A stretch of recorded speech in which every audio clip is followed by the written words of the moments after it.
សូមជួយចុច Subscribe និងរូបសញ្ញាកណ្ដឹងដើម្បីទទួលបានវីដេអូថ្មីៗសូមអរគុណ Channel YouTube និទានកំសាន្តសូមជូនរឿងខ្មោចកំបុតក្បាល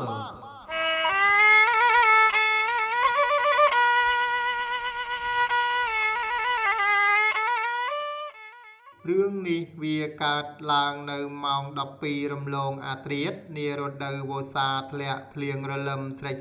ខ្យល់បក់មកម្ដងត្រជាក់ដល់ឆ្អឹងខ្នង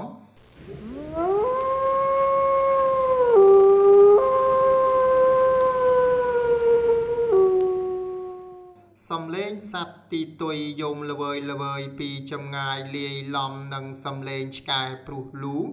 អូសបន្លាយវែងគួរឲ្យព្រឺក្បាលខ្លាំងណាស់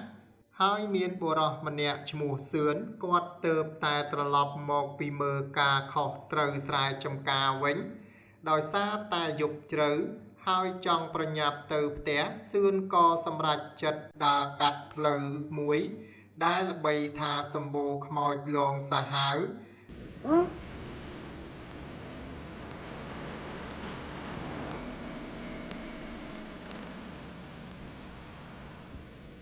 ហើយត្រូវដើរកាត់ក្រោមដើមឈើធំមួយ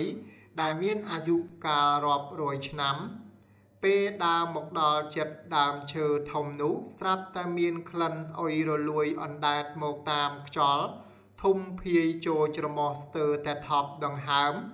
សឿនចាប់ផ្ដើមព្រឺរោមខ្ញាក់ចង្វាក់បេះដូងលោតញាប់ដឹបភ្លាមនោះស្រាប់តែមានសំឡេងដូចជាមានទឹកអ្វីម្យ៉ាងស្រក់មកចំស្មារបស់គាត់សឿនយកដៃទៅស្ទាបមើលវាជាឈាមស្រស់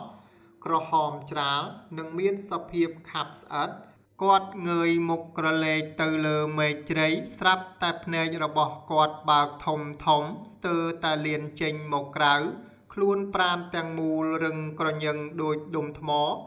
រូបរាងដ៏ព្រឺព្រួចមានស្រមោលមនុស្សម្នាក់អង្គុយនៅលើមែកឈើយល់ជើងចុះឡើងអ្វីដែលធ្វើឲ្យសឿនស្ទើរតែលិចនោមនោះគឺមនុស្សនោះគ្មានក្បាលទេមានតែត្រឹមស្មាកាត់ទទឹងទោះជាគ្មានក្បាលគ្មានមាត់ប៉ុន្តែស្រាប់តែមានសំឡេងសើចក្រគរបន្លឺចេញពីក្នុងទ្រូងរបស់វា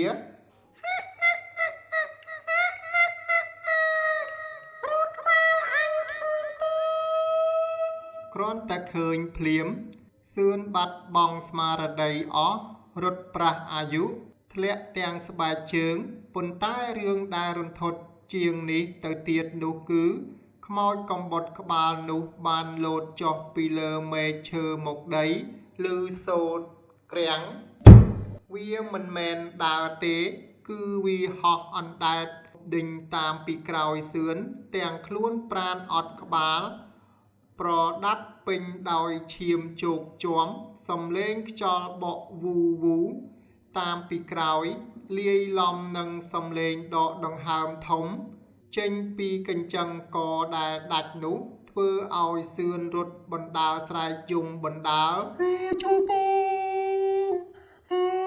ខ្ញុំបងក្បួនលោកសឿនរត់រហូតមកដល់របងផ្ទះទាំងទុនជើងទុនដៃដួលបោកទៅនឹងដី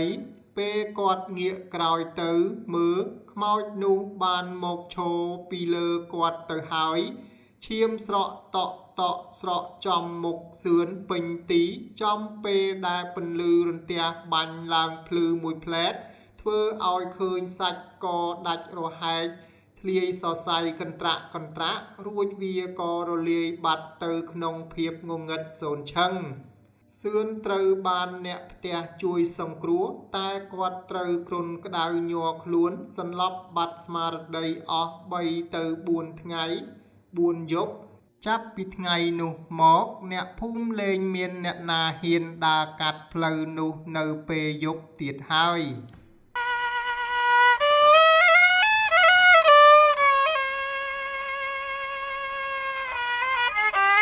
លោកអ្នកទស្សនាជាទីរាប់អានរឿងប្រឌិតបែបជំនឿមានចំណងជើងរឿងខ្មោចកំបុតក្បាលសូមបញ្ចប់ដោយបរិបូរណ៍ត្រឹមតែប៉ុណ្ណេះ រឿងនិទានបែបជំនឿគឺសរសេរឡើងតាមផ្នត់គំនិតនិងការជឿរបស់មនុស្សដែលមានជំនឿមិនកំណត់ថាពិតឬមិនពិតនោះទេ Channel YouTube និទានកំសាន្តដែលផលិតរឿងនិទានជាភាសាខ្មែរជាពិសេសគឺរឿងខ្មោចនិងរឿងអប់រំសូមជូនពរលោកអ្នកឲ្យជួបប្រទះតែសេចក្តីសុខសេចក្តីចម្រើនគ្រប់ក្រុមគ្រួសារមានដំណើរកំសាន្តទៅទីជិតទីឆ្ងាយសូមឲ្យជួបតែសុវត្ថិភាពសូមអរគុណនិងសូមជម្រាបលា